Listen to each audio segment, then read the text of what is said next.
सुमन की बातों से चंद्रकांत पिघल गया। एपिसोड की शुरुआत सुमन से होती है, जो अपने ससुर को उसका प्रस्ताव स्वीकार करने की चुनौती देती है। जब चंद्रकांत ने सुमन को अपना खुद का बिजनेस शुरू करने से मना कर दिया, तो सुमन ने जोर देकर कहा कि उनका सहयोग उन दोनों को एक नई व्यावसायिक रणनीति बनाने में मदद करेगा। वह चंद्रकांत को एक योजना बनाने का प्रस्ताव देती है ताकि चंद्रकांत उसके प्रस्ताव से सहमत हो जाए और उसे बिजनेस शुरू करने की अनुमति दे। सुमन का आत्मविश्वास देखकर देविका डर जाती है और लगातार चंद्रकांत को उसके प्रस्ताव के खिलाफ भड़काती है।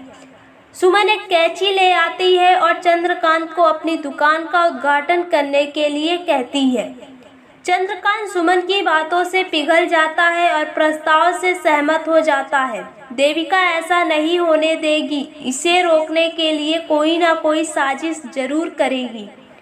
लेकिन चंद्रकांत सुमन से सहमत हो जाता है और सुमन की हर बात का पालन करने के लिए तैयार हो जाता है।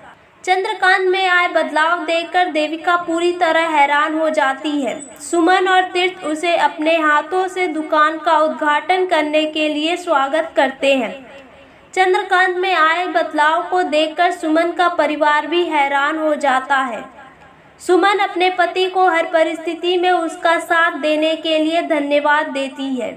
गीतांजलि को भी सुमन के स्टॉल के बारे में बताया जाता है।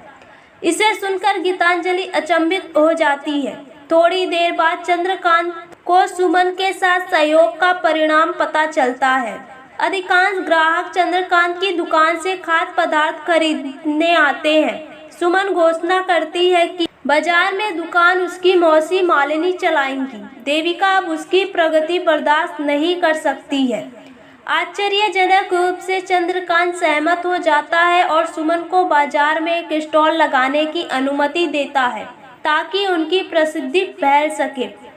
देविका सुमन की सफलता को बर्दाश्त नहीं कर पाती है और खुद से वादा करती है कि वह सुमन के व्यवसाय को बंद करने के लिए कुछ भी करेगी। तीर्थ अपनी पत्नी से निजी तौर पर बात करना चाहता है, लेकिन सुमन को कुछ समय लगता है। चंद्रकांत सुमन को अपनी छोटी बहू के रूप में पेश करता है और सुमन को अपने परिवार के सदस्य के रूप में पहचानता है।